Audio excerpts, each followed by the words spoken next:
I feel like when you have your mindset on something that you're going to do it and it's in your spirit, like this is what I'm meant to do, nobody can stop you. So there was some form of abuse. You could have went into a foster home where there was also a form of abuse. And so you are so vulnerable. And so somebody like a trafficker may come and try to build a rapport with you, give you these empty promises, and then unfortunately you become a victim of human trafficking. Hello everyone, welcome back to Brianna Thazard's journey. I am super excited for my second video so far since I started my YouTube channel. Thank you all who have watched my last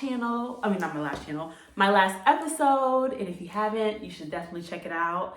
And maybe this is your first time. Thank you for taking the time out to watch me. So today I'm going to be talking about how I got interested in being an activist for fighting against human trafficking. So just gonna give you an overview on how I got to where I am. If you are interested, you can follow me on Instagram. And that's kind of more of where I'll be talking about my journey in the foster care and anti-trafficking space. This channel is more so just to talk about my overall journey, just in general. But I did want to dedicate this video to combating human trafficking. So if you are not aware, January is actually Human Trafficking Awareness Month. So in your area, I'm sure there are so many different events, probably virtual or in person, where they'll be talking about human trafficking. So I know sometimes they'll have like films, panel discussions, all sorts of things. So let me just tell you how I got started. So I graduated college in 2018. And while I was in college, I was a computer science and cybersecurity minor. So I was a computer science major, cybersecurity minor. And so my family's from the Caribbean and kind of has that mentality of you need to be in a career that's going to make you some money. So that was my mentality. I chose computer science. My family's in the IT world. So I was like, okay, this is the route that I'm going to take. When I tell you I hated my major, oh my goodness. So before each, in the beginning of the semester, you know, the professor would go through the syllabus and I would be like, excuse me, are we programming in this class? And he would always be like, yes, we're programming. This is a computer science program. I hate programming. I hated computer science. So honestly, I felt so sad in college, not in general, like I love the social part of it, but in terms of the academics, I didn't like what I was doing. And so I would literally be in computer science class typing, what other careers make money? Like what else can I do? Because get somebody else to do it. I don't like this. So anyways, I was like, okay, when I think of technology, that is so broad. I was like, there's gotta be something that I'm interested in that will allow me to at least get through my college career. Like, what's that one thing? So randomly during that time, there was a lot of missing girls in Washington, DC. And I was like, this is so crazy. Like, how do all these girls just go missing? Like, that doesn't make any sense. And so I've heard of kidnapping before, but I've never heard of so many people at one time in a specific area. So I looked more into it and the word trafficking came up. And mind you, I'm in college, but I've never heard of human trafficking before. So I was like, trafficking, what is that? And I read more into it and I learned that, you know, these women were, I don't know their specific stories, but I was just learning on what human trafficking is. And so at that moment I was like, wow, this is, you know, I felt like I was pretty aware of, you know, things in life, but there was never a conversation of this is what human trafficking is. I've always only heard about kidnapping. And so it was one of those things that I feel like everybody has something that they feel they're called to do or some type of mission. It doesn't always have to be like a cause like fighting against human trafficking, but there's always something that you can't turn your eye to. And so human trafficking was one of those things. Like once I learned about it, that was it. I would listen to podcasts. I would read on it. I got to the point where, again, I was a computer science major and cybersecurity minor. So what I did was I was like, okay, there's this thing called human trafficking. Of course, they can use technology to find these girls. They can use technology, and not only girls, it's women, it's men, it's boys, it's children. So it's not just girls, but in this case, these were missing girls. So that's why I'm referring to them as girls. And I was like, okay, how can we use technology in order to combat human trafficking? And so at that moment, that's when that was like my click of, okay, I can get through this major because this is something that's huge. I mean, I've never heard of this. My major, of course, I'm in the technology space. What I started doing was starting to give tech talks. So I would give tech talks to my computer science class on, hey, this is what human trafficking is, and this is how you use technology to combat it.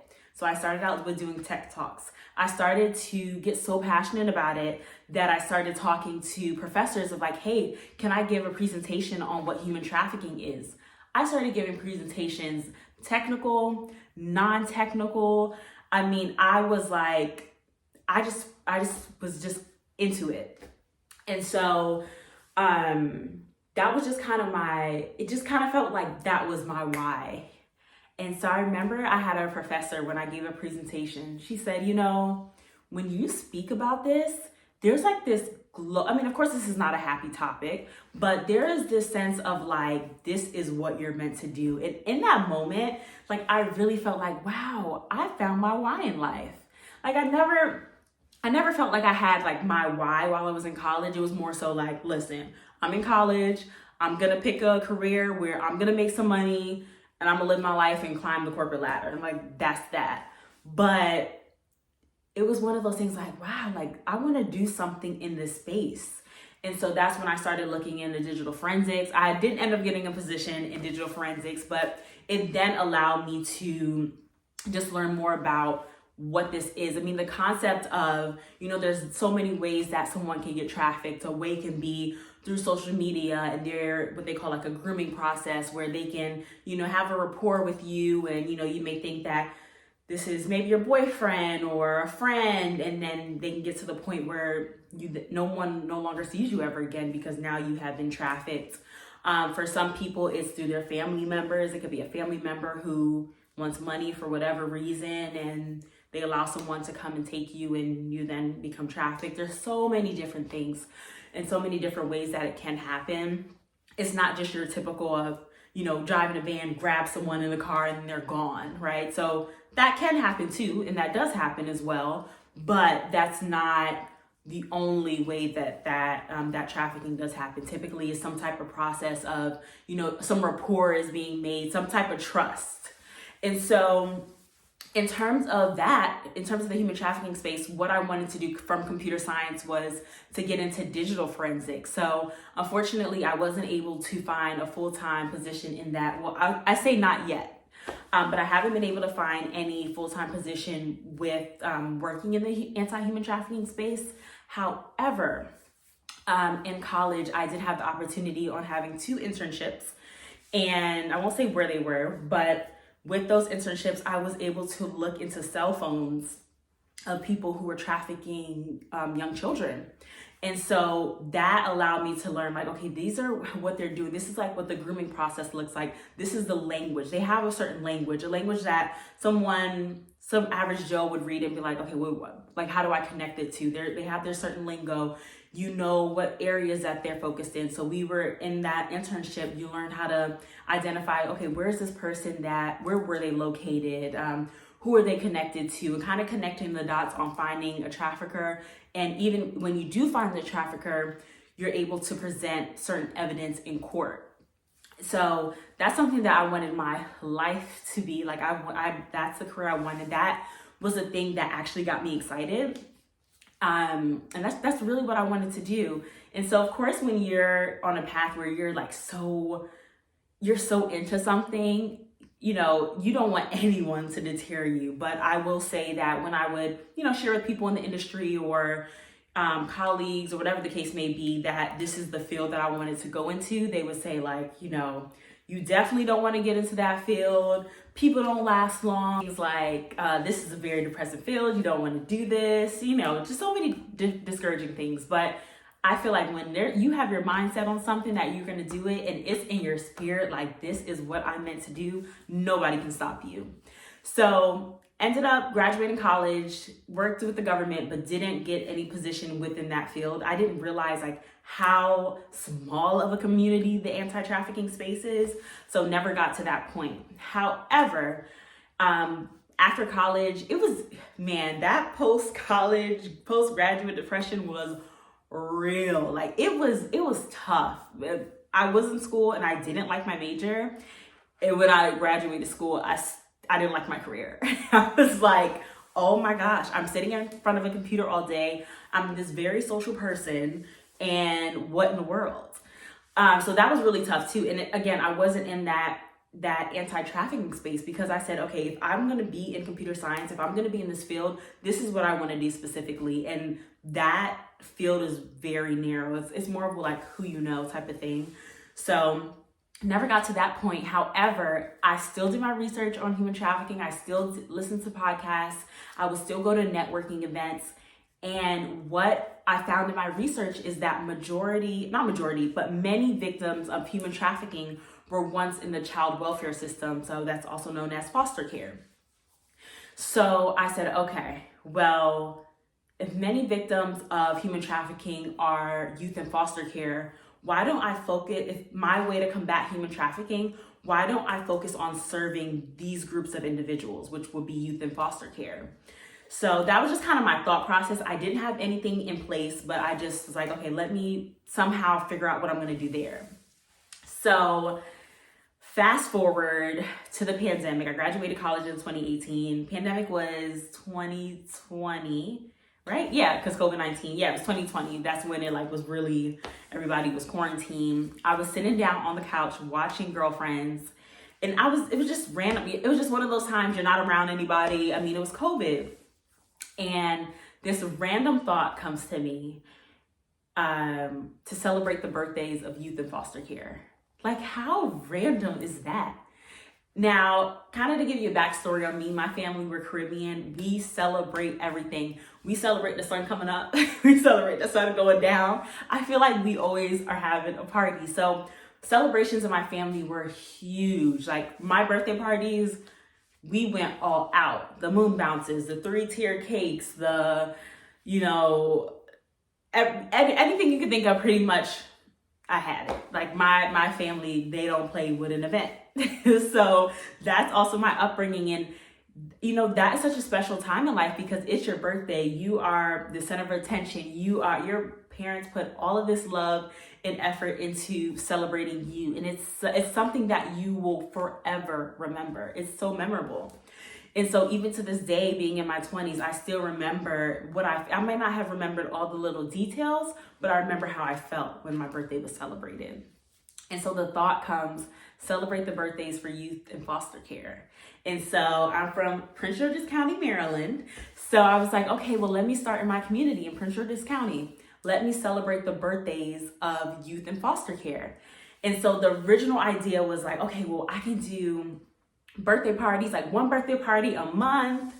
And whoever birthday's in January, they could come. We could just have a whole thing. Maybe we'll have some moon bounces, games, cake, whatever the case may be. And then I'm like, wait, it's a whole pandemic. That's not going to work. Because I think at the time I thought the pandemic was going to be a couple of months. But it was, as we know, it was not just a couple of months. So what I ended up doing was I said, okay, instead of having a birthday party, let's go to their front door. Let's have someone who knows them. So maybe that could be a social worker, that could be a teacher, it could be a friend. Sign up online, sign up for any type of birthday treat they would like, any type of gift of their choice that they would like, a birthday card, and myself and volunteers, we're gonna come together, sing happy birthday, and deliver a birthday package to their front door.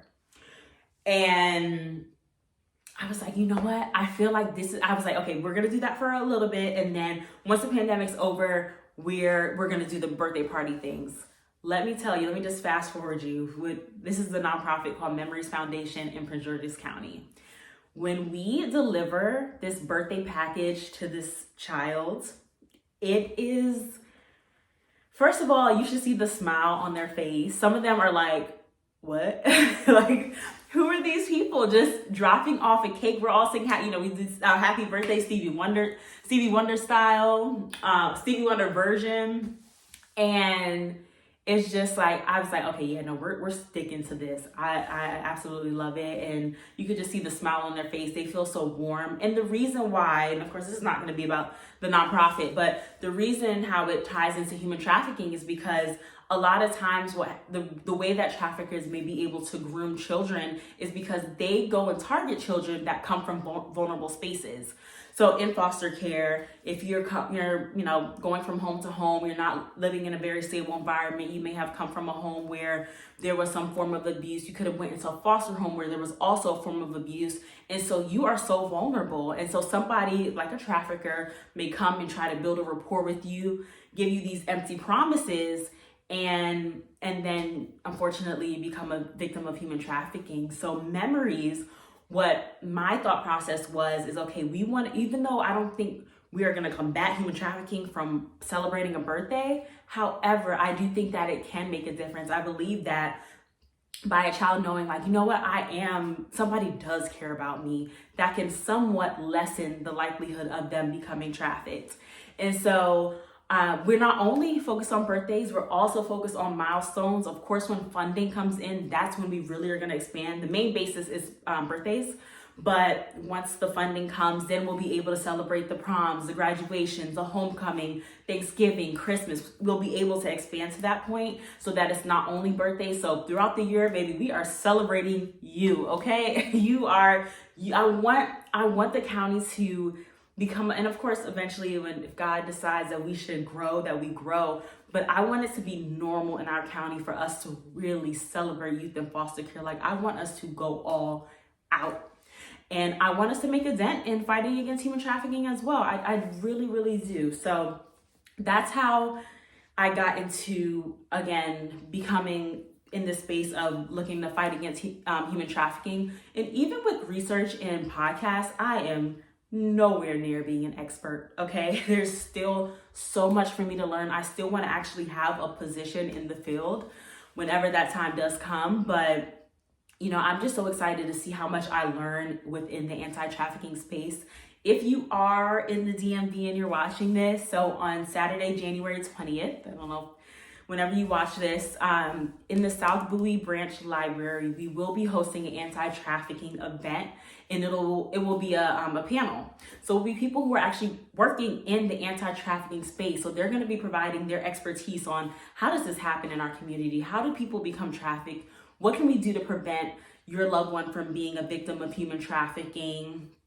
And just also talk about their experience with working with survivors. So the goal for the nonprofit is to have events throughout the year where we're not just talking about human trafficking during Human Trafficking Awareness Month, but we're talking about it throughout the year. So this is just our first one. So this is Saturday, January 20th from 11:30 a.m. to 1:30 p.m. The nonprofit is called Memories Foundation. So you can find us on Instagram and on Eventbrite. You'll be able to see that as well. So that's just that's how I got to where I am today. When I tell you I'm so blessed that fire of fighting against human trafficking is still here, even from just, being that college student who hated her major and was trying to find a way to how do I even get through this, to actually finding her why, to still, after many years of not even working directly in the field, that I still have that fire and that passion. And I am so excited that, we're starting off the year with having an event where we're bringing awareness to the community. Like, as a nonprofit, yes, we want to serve youth in foster care, but we want to make sure that we're also bringing awareness of this is what human trafficking is, and this is how we can fight against it. And I do believe that by bringing awareness to the community, that can be a way to combat it, because some people still don't know. Some people still have misconceptions. Some people still think it only happens overseas. Some people only think that you just get swept in a van and go away and that's it. And that's not the case. So I'm excited for that event. I'm so excited to, just even on my social media platform, I'll be talking more about it on YouTube as well, but on my Instagram, just talking more about how I want to work more in that space and provide, information for people who are not aware. And if you are someone who is in the anti-trafficking space, I would love to connect and love to see what you're doing in your field. And I know depending on what industry, a lot of times the people who are in the anti-trafficking space is very hush-hush, which makes a lot of sense. But that's my story. That's how I ended up being interested in fighting against human trafficking, working on serving youth in foster care, and then continuing to listen to the podcast, continue to do the reading, continue to networking with people who are in this space, and hoping to make a difference. So thank you so much for watching my episode. You can catch me every Sunday. This is Brianna Thazard's Journey, and I hope you are back for another video. So make sure to comment. I gotta get used to this. Make sure to comment, like, and subscribe. See you.